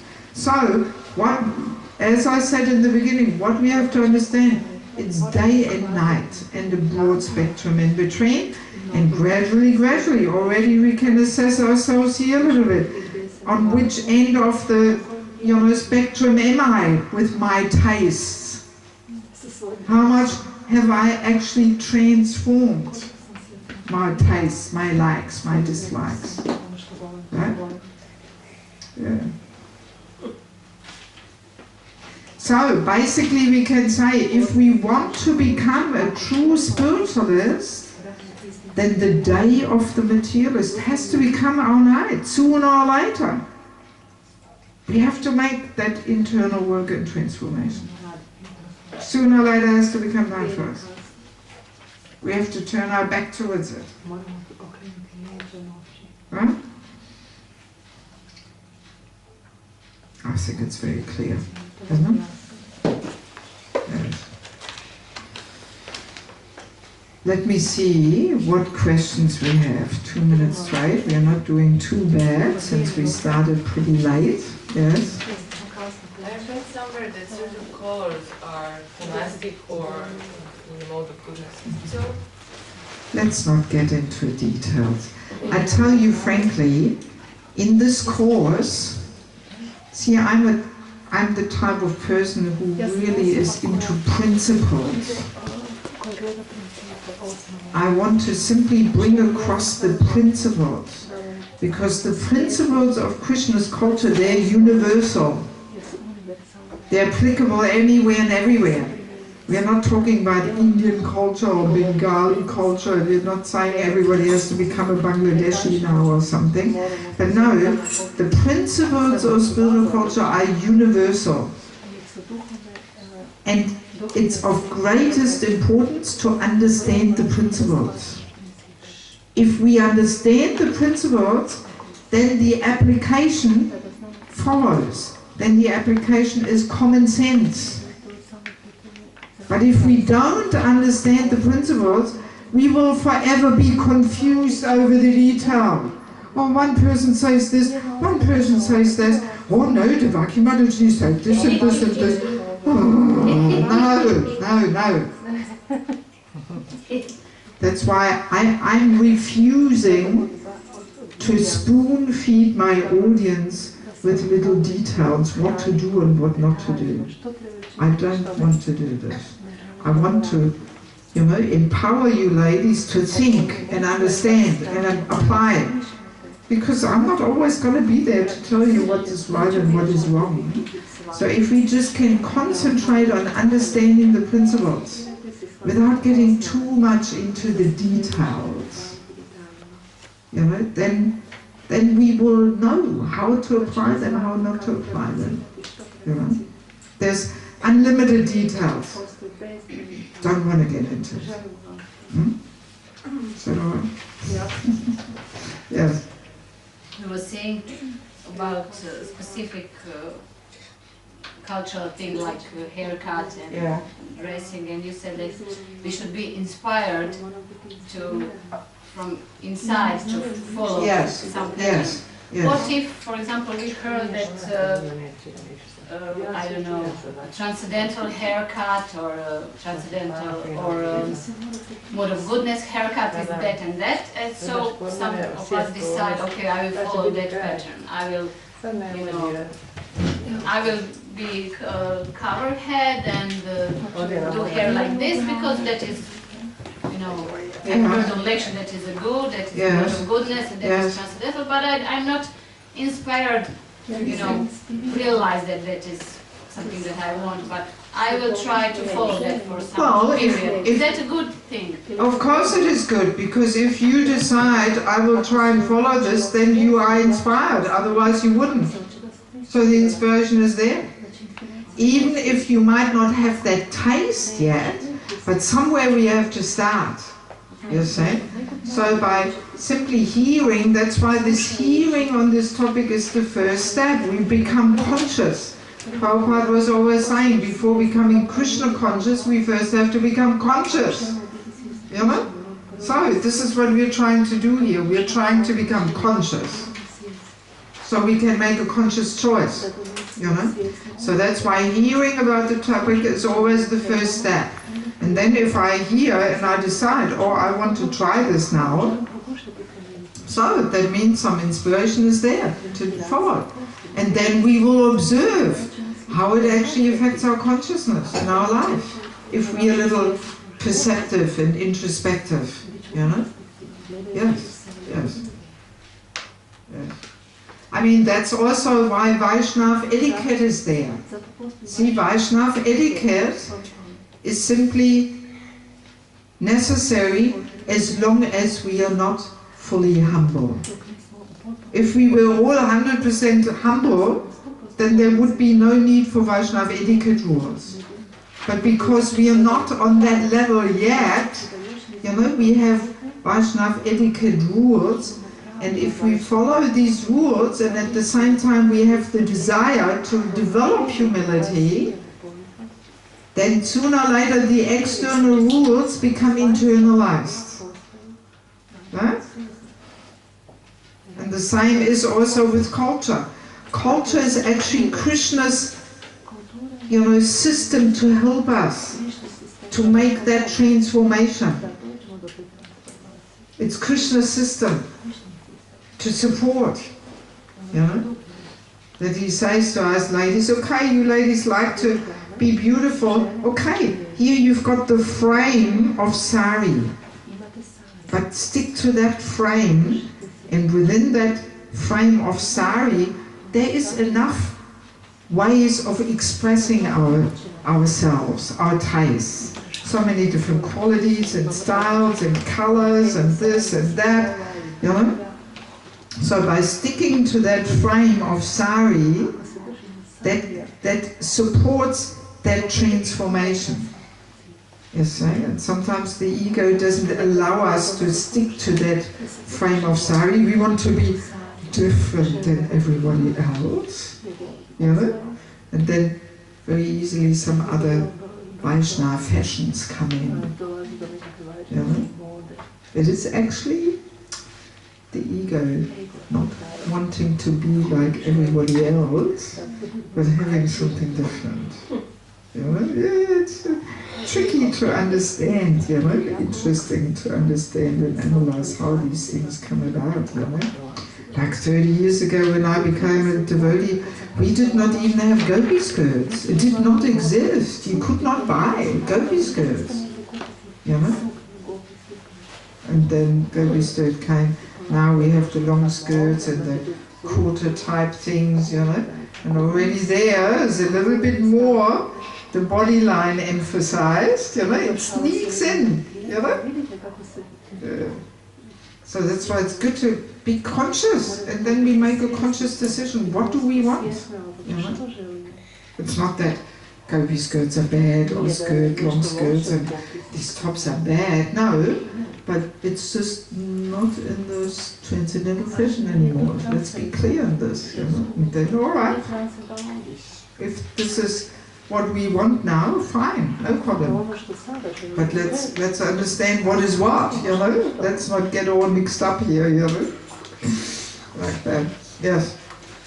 Thank you so much for this discussion. I mean, I think it's really a huge topic, so I even don't know how to ask the question in a proper way, because I'm thinking of many things like saris. It's really a cloth that is also in a mode of goodness for the Indian woman who doesn't really practice spiritual life, but it is a way of traditional dress in India. Yes.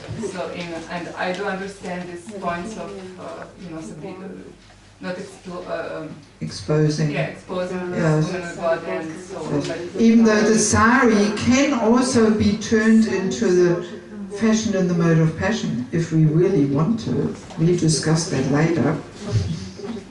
One can wear the sari in such a way that it becomes fashion in the mode of passion. I mean, I'm just thinking because there are also many not discussions, but not many agree that women wearing saris over their heads is really our tradition, that it comes from some Muslim or some other background. Yes. So that's why we understand that we, I mean, if we want to come out or go from this bodily platform, we need to behave in a proper way, but still the culture is somehow not completely, not everyone agrees about how we in our conditions. See, that's why it's important to understand the universal principles of spiritual culture. Because as we said, in every spiritual culture, you will find the same aspects there. You see? The same aspects of the head being covered, the body nicely covered, reducing the fever of lust, the soul man-woman attraction. You will find this in every spiritual culture. I have heard in South India it's at all not like women wearing stars over their head. They're putting flowers on the... Krishna Kshetra's family was explaining his... Well, I tell you, the same course I'm giving in South India too. Because South India has become so materialistic. But before, like, gopis don't wear sari over the head. I mean, it's just not challenging and just... Yes. And how can we implement this in this world? When we were living in the temple, it was very easy to behave the way you were teaching. But nowadays, when we are outside, is it really that we need to wear sari even in the winter going to the job or... See, the point is our taste. You know, we might have to choose certain situations where we cannot wear a sari, if there's 2 meters of snow, or if we work in a lawyer's office or whatever. But or even if we meet an important, politician for preaching, it might be just better not to, confront the person with the day of the spiritualist, if they're in the day of the materialist. Very often, like even when I travel in public, often I don't wear tilak, because I don't want to unnecessarily confront people and block them with the day of the material spiritualist. I think shaved head and sari is already enough culture, and often people just cannot relate to it, and then better, not to confront them. That's a different point. But what do we feel more comfortable in? That's the whole issue. You see? Like, for example, even in some yatras, Ukraine, often the women come in non-devotional clothes to the temple, then they go in the changing room, get changed, then immediately as soon as the program is finished, they put back their non-devotional clothes on and go out like this. And I'm always thinking, God, the KGB days are over. Why don't people wear a sari down the street? It looks so beautiful. I get constantly comments, even though my sari, well, it's just plain white, but sari looks so attractive. So many people, even when I fly on the planes, often the stewardess, just the other day, she asked me all questions, people find it so attractive. Well, what is the problem? I can give you one example. I'm living very close to the temple, and we have a good relationship with our neighbors. But when they see us in a Vaishnava club, they're like, wow, if we would just only wear Vaishnava clothes, we would be very weird to the people, and they wouldn't accept our... I mean, this is what I feel. We are living for a long time here, so it sometimes really is not the best preaching. Well, as I said, sometimes we don't want to confront people who live in the day of the materialist. We don't want to confront them, but very often it's just the opposite, that people really like it. And people comment how beautiful it is. People say, oh, you guys are still around. I haven't seen you for years. I thought the Hare Krishnas don't exist. Or they say, oh, you also have women in your movement. I thought you only have these orange-dressed boys. Oh, you also have women. Yes, these questions I get. And I've had so many wonderful preaching opportunities. You wouldn't believe. I remember once when I was to Grihast and was wearing nice silk sari, I was in a phone box in Germany making a phone call. And there was a lady outside the phone box waiting. And I thought she wanted to use the phone. And then after a while she opened the door and she said, oh, excuse me, how long will you talk? You look so interesting. I want to talk to you. Yes. I constantly come across such situations. Or I meet old Prabhupada disciples who have been away from ISKCON for 20 years. And they recognize me. They come up to me, oh, Hare Krishna, and they talk to me. I mean, I've had so many experiences. Really. Yes. I believe just we do have experience of another way, So, all right. especially with autism and everything on the West, that it is not a perfect dress for people to preach. But it very much also depends on our consciousness. The same is there when devotees go in book distribution, you know? Many people say, oh, devotional clothes makes the book distribution difficult.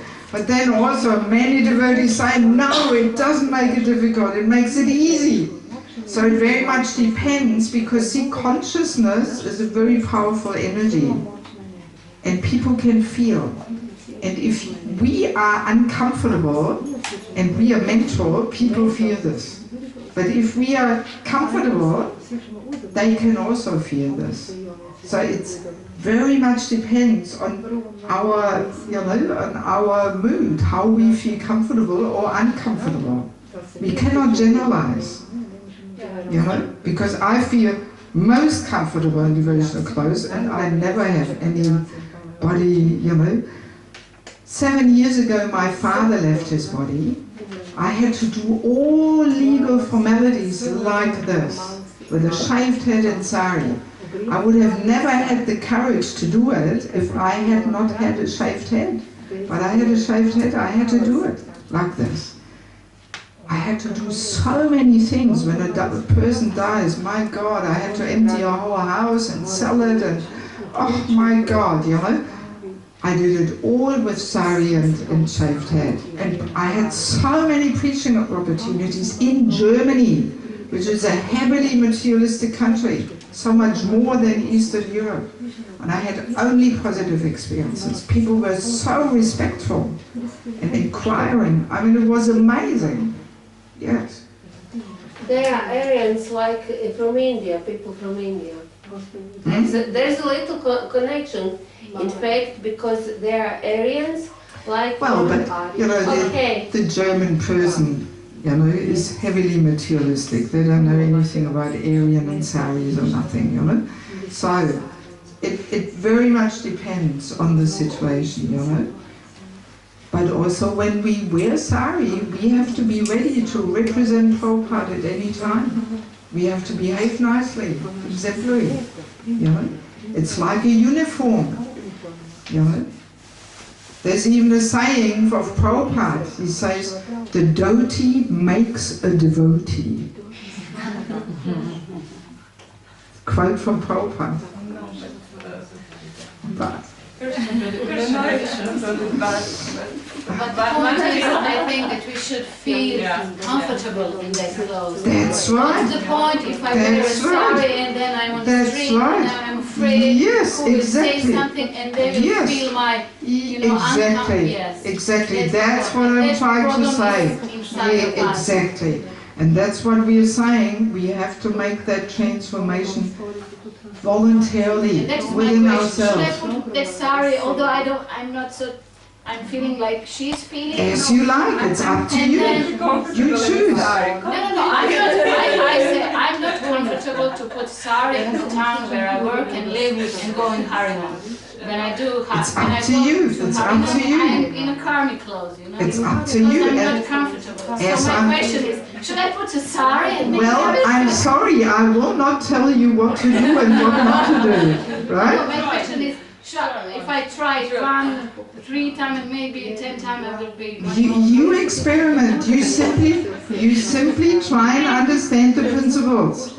Try and always remember the day and night thing.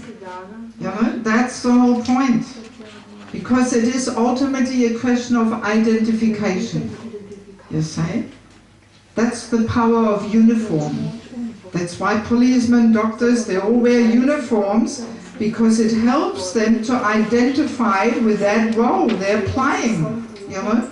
So, as long as we feel more comfortable in non-devotee clothes, it just simply means we have not made so much of a deeper transformation. And that's all right, you know, nobody's blaming us, or we're not judging anybody here, but let's be honest.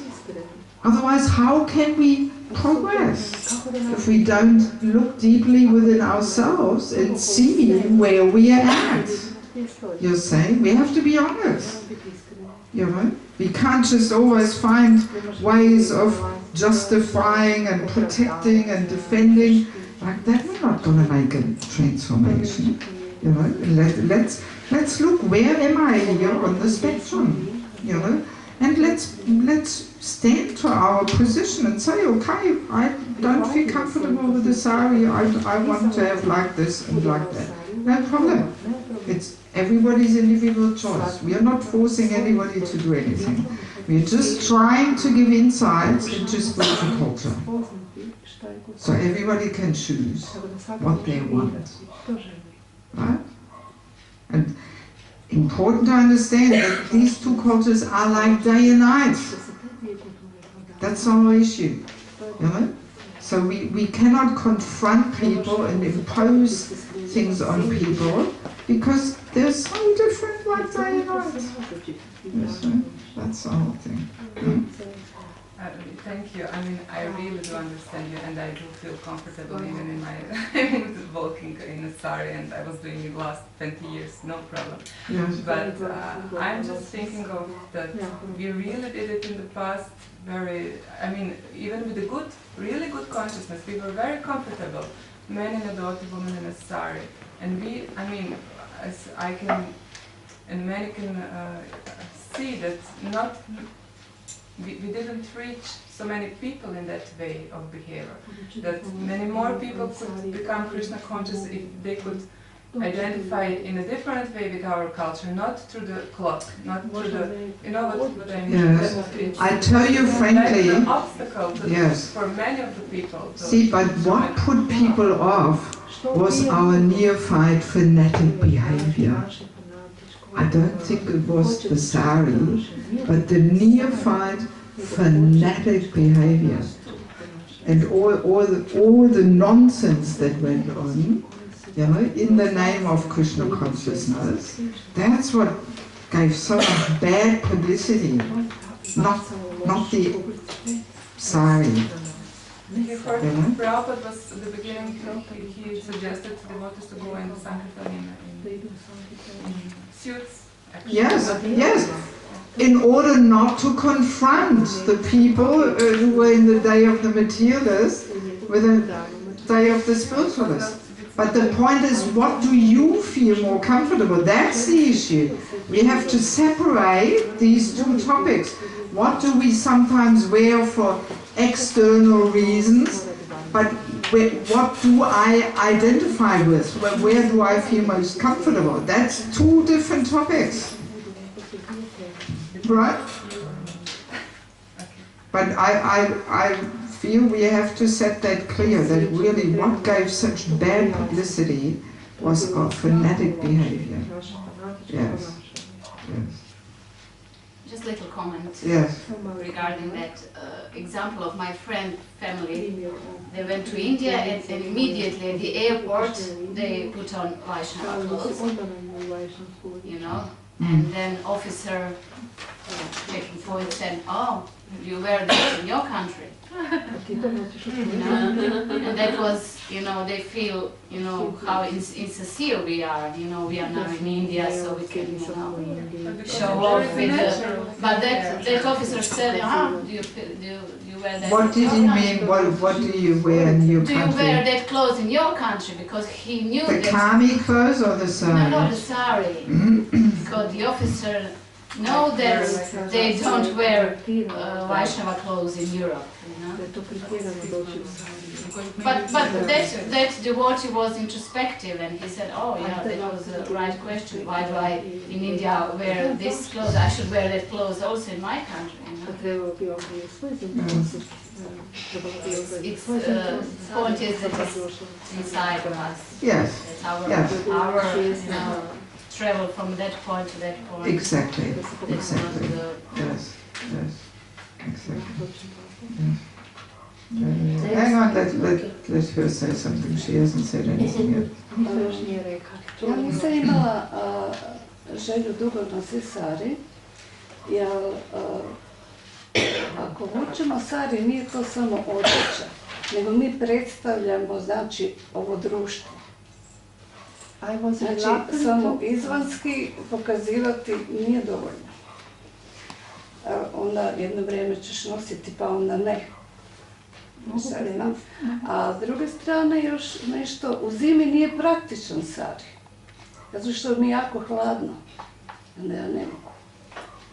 A što se tiče ljudi okoline, oni to baš, ja često više puta obučem sari od kuće, idem u sari u autobusu. Niko me ništa ne pita, nije to problem. Nego je to iznutra, ako obučeš sari, ti predstavljaš, znači u društvu, moraš imati drugčije, jaku vjeru, trebaš se drugčije ponašati i sve ostalo. Nisam vjerista. Dobro. Da, ti možeš. Znači, obući sari, hodati u sariju, treba imati i vjeru, da predstavljaš, razumiješ. Just let her finish and then, because if you both talk, I cannot hear anything properly. So she has finished? Yes, so now please summarize. I'll try to summarize. Yes. The lady says that for many years she was reluctant to wear sari because she felt she was not feeling comfortable as a representative of the spiritual culture. And now she says that even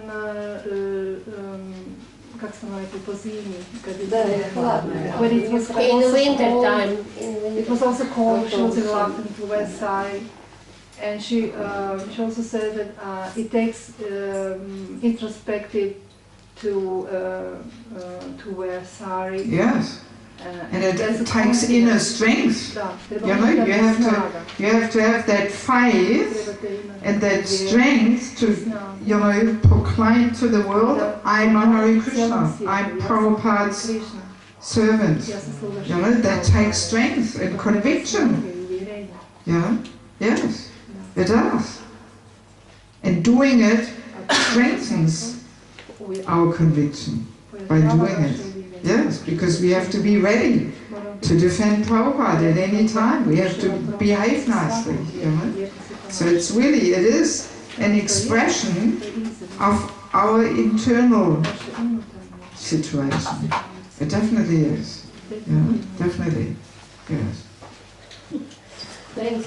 Chandramauli Swami said that once he was in India in one temple and two Matajis were very, were with makeup and jewelry and everything very nice, and how you said hair dress, I don't know, long hair, but he said that Krishna don't look on a nice woman, but he's interesting for her soul.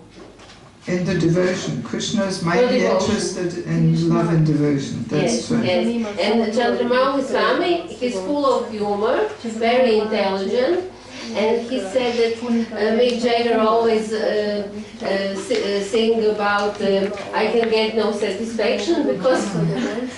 And actually Mick Jagger's girlfriend, you know who Mick Jagger's girlfriend is? That's Jagatrini Mataji. Puritan Prabhu's wife was Mick Jagger's girlfriend, you know that? Just as a little side comment, since you're mentioning Mick Jagger. Chandramauli Swami always talk about it. Okay. Okay, ladies, I'm looking on the watch, it's 8:30. I'm sure you're all pretty tired after this. Yes. So let us finish for today, and tomorrow we'll continue with part 2 of the first lesson. Right? Okay? Maybe have a 5-minute service session after you finish? 5 minutes what? Just for the services for tomorrow. For services? Okay. Okay, good. I'm just thinking one thing. Usually I have to admit I do divide the audience in groups, and I ask them to put a little role play together for the next day, illustrating what topics we discussed. Let me quickly think. So tomorrow is Saturday. How many role plays do we do?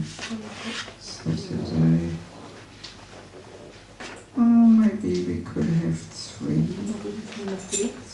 groups. Yes. Shall we quickly maybe do this, or maybe even 4? 1, 2, 3, 4. Yeah, let's try 4. Let us go around the room quickly. 1, 2, 3, 4, 1, 2, 3, 4, 1, 2, 3, 4. Everybody gets a number. Yes? 1, 2, 3, 4. 1, 2, 3. Or I just want to ask, do I need to be here to you know, be that tomorrow before the class? Not necessarily everybody has to play. 4. So 1, 2, 3, 4, 1, 2, 3, 4, 1, 2, 3, 1, 2, 2, 3, 4, 1. Okay, so who is group number 1? Koji broj 1? Okay, so we've got a few people there. So, how about you show just a 5-minute thing, not some long drama and then this happens and that happens and so on, but really 5 minutes to the point, very quick and short. Just what we discussed today, basically the two cultures being day and night. And, you know, whatever you want to bring in there, right? Just, yes, you work out one little role play, you know, one little scenario you show. Often there's only 3 people playing or something, but you simply meet either quickly tonight or tomorrow morning, and you just think of some little sketch, you know, some mini drama, not long stories. Often when we make it too long, we lose the crunch, you know, we lose the point. So it should be short and to the point. Yes, group number 1. So and then at 10:30. We start with that, with a little role play. Then we continue with our morning topic, and then for the afternoon, group number 2 can make a role play of the topic tomorrow morning. Right? Like that. Okay? Good. Thank you very much. Thank you.